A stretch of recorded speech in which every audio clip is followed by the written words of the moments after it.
अस्सलाम वालेकुम, मेरा नाम डॉक्टर शफीक चीमा है। मैं diplomat American board of internal medicine और नेफ्रोलॉजी हूँ। बहुत सारे लोग ऐसे आते हैं जिनका ब्लड में, खून में, सीरम में सोडियम का लेवल कम होता है। मेडिकल टर्मिनोलॉजी में हाइपोनेट्रीमिया हम कहते हैं कि लो सोडियम हो गया।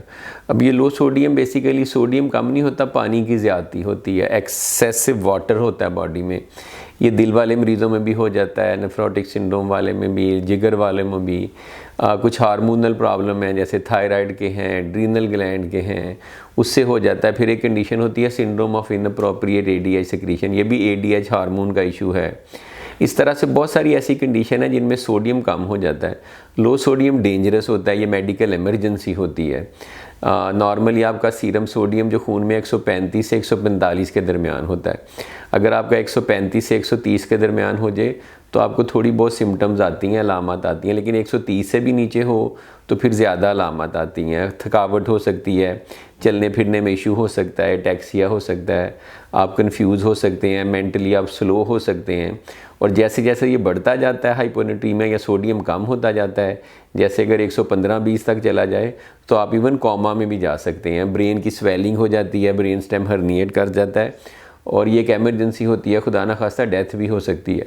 तो मैं आपको 5 ऐसे टिप्स दूंगा कि आप अपना सीरम सोडियम फर्दर वर्स होने से बचा सकते हैं। ऑब्वियसली इसमें आपने ओपिनियन तो अपने डॉक्टर से ही लेनी है, नेफ्रोलॉजिस्ट इसके लिए बेस्ट डॉक्टर होता है, आपने दिखाना है और वो आपका सोडियम मैनेज करेगा। लेकिन कुछ चीज़ें आप फौरी तौर पे कर सकते हैं जो मेजॉरिटी पेशेंट में जिनमें कम सोडियम होगा तो वो उसमें वो काम आ सकती हैं और वो वैल्यूएबल हो सकती हैं। सबसे पहला, आजकल हर कॉर्नर पे हर जगह, हर हस्पताल छोटे से के साथ एक लेबॉर्ट्री खुली हुई है।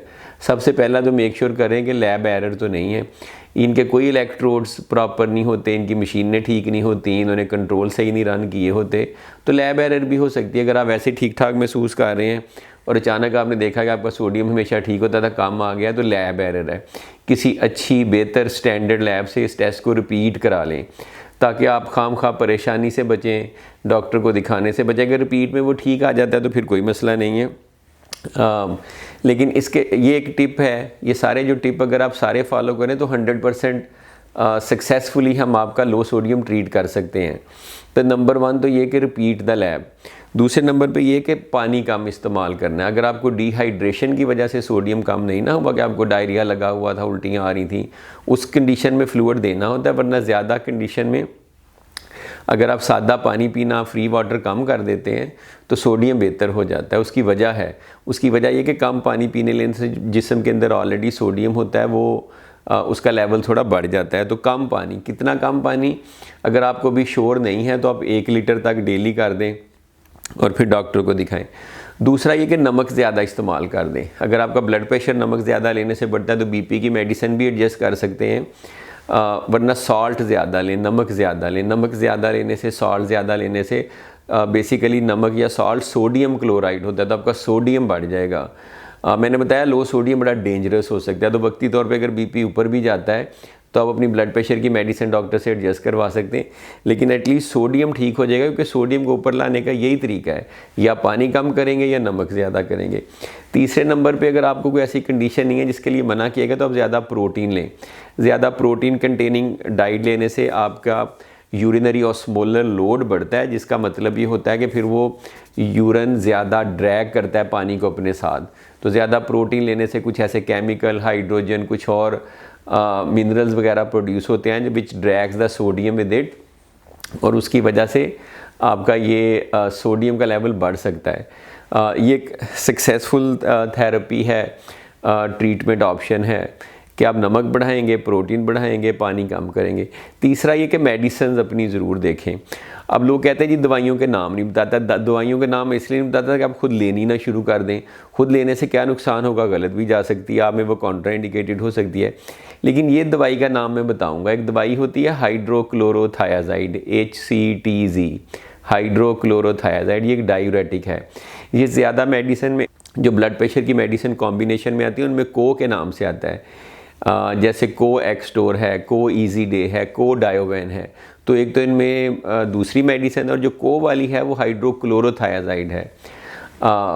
ये हाइपोनेट्रीमिया की सबसे जो है ना वो दवाई है जो सीवियर हाइपोनेट्रीमिया यानी लो सोडियम कर सकती है। इसी तरह कुछ साइकेट्री की डिप्रेशन की मेडिसिन है जो जैसे सर्ट्रालीन है, पेरोक्सीटीन है, टीन पे एंड होती हैं, ये भी कम सोडियम कर सकती हैं। तो जो तो हाइड्रोक्लोरोथायजाइड है बीपी की मेडिसिन में, उसको तो आप फौरी बंद कर दें और अपने डॉक्टर से बात करके ब्लड प्रेशर की मेडिसिन कोई और लें।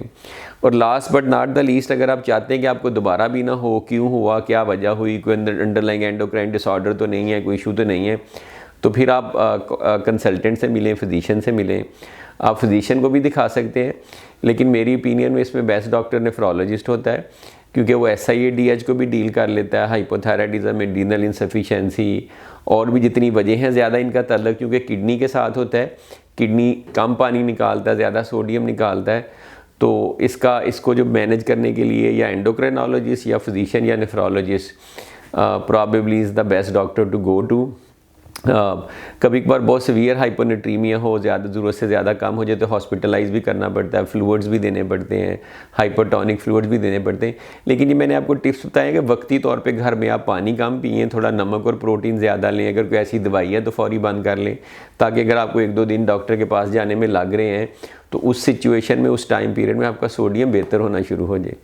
Thank you.